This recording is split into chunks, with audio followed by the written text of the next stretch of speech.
फारूक के रिलीज हो गया, आप किस तरह इसको देखती है? देखिए, एक बहुत बड़ी गलती की गवर्नमेंट ऑफ इंडिया ने 2019 के बाद, जिस तरह से उन्होंने हमारे जो यहाँ मजहबी रहनुमा है उनको खामखा में अरेस्ट किया, बंद किया, किसी को जेलों में डाल दिया, किसी को घर में बंद किया, जैसे मीरवाइज उमर फारूक साहब को बंद किया, और बार बार एलजी साहब बोलते रहे कि वो बंद नहीं है, ये बिल्कुल खुले हैं। तो अब जब उनको रिलीज किया, एक गलती को दुरुस्त किया उन्होंने। तो अगर वो सोचते हैं, सरकार के जो बीजेपी के जो लोग हैं जो इस वक्त बगले बजा रहे हैं, जो कहते हैं हमने पता नहीं क्या कमाल किया है, और उसके बाद जो बीजेपी के जो बाकी हमदर्द जमाते हैं वो कहते हैं ये हमने कर दिया। एक दौड़ लगी हुई है आपस में कि कौन क्रेडिट लेगा मीरवाइज साहब को बाहर लाने के लिए, या जो बाकी है मुश्ताक वीरी साहब हैं, या दाऊदी साहब हैं, या वो जो बाकी लोग हमारे बंद हैं, फयाज साहब हैं, अल मदनी साहब हैं, बहुत सारे लोग अभी बंद हैं। तो मुझे लगता है कि ये बीजेपी की जो एक पॉलिसी है, जम्मू कश्मीर को एक जेल में तब्दील करना, उसके बाद यहाँ के रहनुमाओं को खामखा में जेल में डालना, फिर उनको 4-5 साल के बाद रिलीज करके कोई एहसान करना, मैं समझती हूँ कि ये यहाँ के लोगों के साथ बहुत ज्यादती कर रहे हैं। वो ये मीरवाइज साहब हमारे रहनुमा हैं, मजहबी पेशवा हैं, वो सभी लोग उनकी बहुत इज्जत करते हैं, और इस तरह से उनको बंद करना, 4 साल बंद रखना, डिटेन करना, ये हर चीज के खिलाफ है, इंसानियत के खिलाफ है, जमहूरी निजाम के खिलाफ है। तो मैम, जैसे कि इनका रिलीज हो गया आज, तो आपको लगता है कि इससे इलेक्शंस का डेट पास आ जाएगा और हम इलेक्शंस हम सक्सेसफुली करेंगे? आपको क्या मतलब कि मीरवाइज के रिलीज और इलेक्शन में आपको कुछ कनेक्शन लगता है? मैं इसके बारे में बात नहीं कर सकता। मीरवाइज साहब ने कहा कि यहाँ पर dialogue between India and Pakistan, what's your take on this?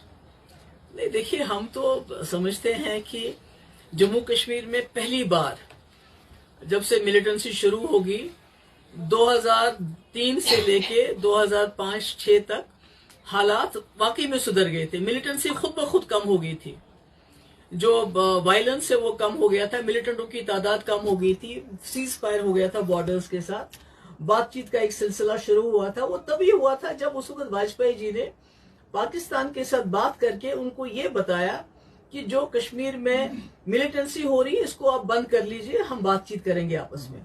और पाकिस्तान ने भी उसका बड़ा अच्छा रिस्पांस दिया, मिलिटेंसी भी कम हो गई और हमारे बॉर्डर्स पे भी सीज फायर हुआ।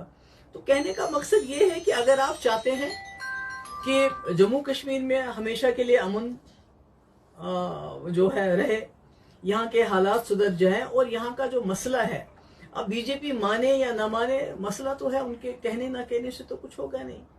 क्योंकि अगर मसला नहीं होता तो आपको 100 जो है 200 फुट के बाद आपका एक आर्मी का अफसर है, आर्मी का आदमी खड़ा है, सिक्योरिटी फोर्सेस का पर्सन खड़ा है, लोगों को आप छापे डालते हैं रोज, कभी एनआईए का छापा, कभी ईडी का छापा, कभी एसआईयू का छापा, कभी एसआई, अब तो मुझे याद भी नहीं एजेंसीज कितने को छापा, बिजनेसमैनों को तंग करना, रिलीजियस जो मजहबी रहनुमा उनको जेल में डाल देना, हमारे नौजवान सैकड़ों की तादाद में बाहर की जेलों में इस वक्त खुदा न खासा सड़ रहे हैं, उनका कोई पुरसाने हाल नहीं है।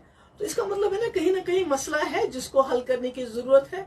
और जब खुद बीजेपी ये कहती है कि जब भी यहाँ कोई हादसा होता है, जैसे कुकरनाग का मसला हुआ, राजौरी का हुआ, कि ये पाकिस्तान करवाता है, तो इस सिलसिले में तो पाकिस्तान के साथ कि ये सब बंद करे, उसके लिए कम से कम बात करना तो पड़ेगी।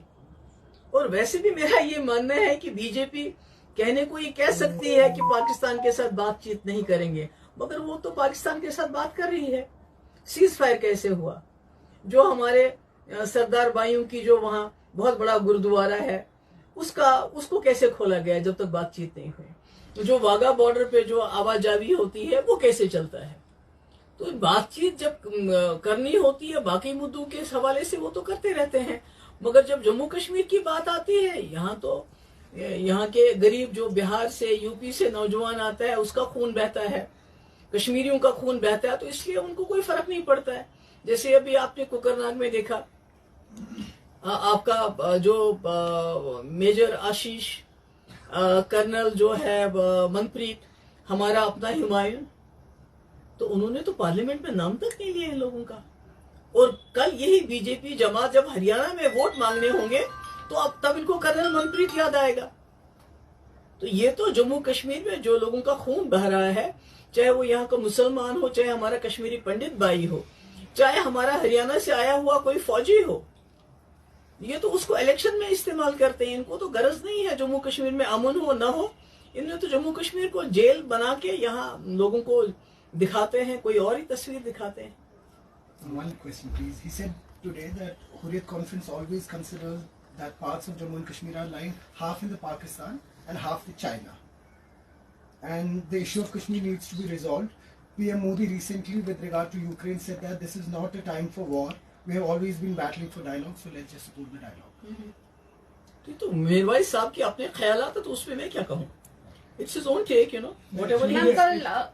کل ادھر آن فلور یہ جو ہے بی جے پی کے ایم پی, انہوں نے بولا B S P M P کو کہ یہ جو سب مسلمس ہیں وہ دہشت گرد ہے. What's your take on that? نہیں, میرا یہ ٹیک ہے کہ اتنا پیسہ غریبوں کا پیٹ کاٹ کے ایک پارلیمنٹ بلڈنگ جو ہے اربوں روپے خرچ کر کے بنائی گئی, جس کی خاص شاید ابھی ضرورت بھی نہیں تھی. چلتا اس سے کئی ہمارے غریبوں کو روزگار مل سکتا تھا, کئی مسئلے حل ہو سکتے, بٹ آپ نے تو پارلیمنٹ ہاؤس تو بنایا, اور ساتھ میں کوئی فنائل بھی خرید کے لے جانی چاہیے تھی, تاکہ ایسے یہ جو درندے ہیں جو اس قسم کی زبان استعمال کرتے ہیں, ان کا دماغ اور منہ ان کا دھو لیتے, تاکہ بات کرنے سے پہلے ان کی زبان صاف ہو جاتی اور وہ اس قسم کے نازیب اور اس قسم کے جو غلط الفاظوں کا استعمال نہیں کرتے ایک قوم کے لیے.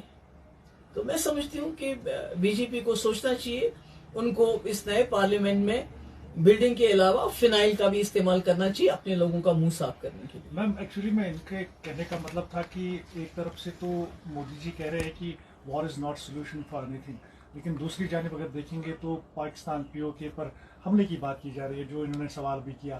تو ان کو کلب کر کے اگر دیکھیں گے تو ایک طرف سے ہنسا, دوسری طرف سے اہنسا. دیکھیے, اس میں تو آپ کو سمجھنا چاہیے بات کہ واجپئی جی کی جو لائن تھی وہ الگ تھی. وہ چاہتے تھے جموں کشمیر کا ریزولوشن, جس کو ڈاکٹر منموہن سنگھ نے بھی چلانے کی کوشش کی تھی, پر اس کو بی جے پی نے چلنے نہیں دیا. اس کو جب ڈاکٹر منموہن سنگھ وہ بھی چاہتے تھے پاکستان کے ساتھ بات چیت ہو, مسئلہ کشمیر حل ہو, جس طرح واجپئی جی نے کیا تھا. مگر جو آج کل کی جو بی جے پی ہے وہ چاہتی ہے کہ یہ مسئلہ زندہ رہے.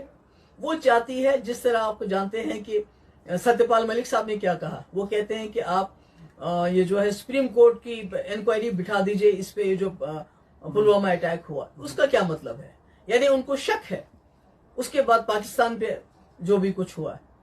تو یہ تو ان کو تو بی جے پی والوں کو تو خون لگ گیا ہے منہ میں. یہ تو اسی پہ تھرائیو کرتے ہیں. جتنا کانفلکٹ ہوتا ہے, جتنی دشمنی ہوتی ہے انڈیا اور پاکستان کے بیچ میں, یہ تو اس پہ لوگوں کو ووٹ مانگتے ہیں. انہوں نے تو ہمارے جو 40 جوان شہید ہو گئے پلوامہ میں, انہوں نے تو ان کے خون پہ, ان کے نام پہ بھی ووٹ مانگے لوگوں سے. ان کو تو دوستی سے کوئی مطلب نہیں, ان کو تو ڈائلاگ سے کوئی مطلب نہیں. ڈائلاگ تو کر رہے ہیں پاکستان کے ساتھ, جو ابھی آپ کا سیز فائر چل رہا ہے یا باقی جو معاملات چل رہے ہیں, مگر جب جموں کشمیر کی بات ہوتی ہے تو یہاں ان کو کانفلکٹ سوٹ کرتا ہے, تاکہ کل کو الیکشن جب آئے یہ اور کوئی ڈرامہ کرے, اور کوئی حادثہ کرے اس قسم کا, یا کوئی لاپرواہی ایسے برتے کہ خدا نہ خواستہ پھر سے کوئی پلوامہ جیسا حادثہ ہو, تاکہ یہ پورے ملک میں جا کے لوگوں سے ہمارے شہیدوں کے نام ووٹ مانگے اور الیکشن جیت جائیں. That's it. Thank you.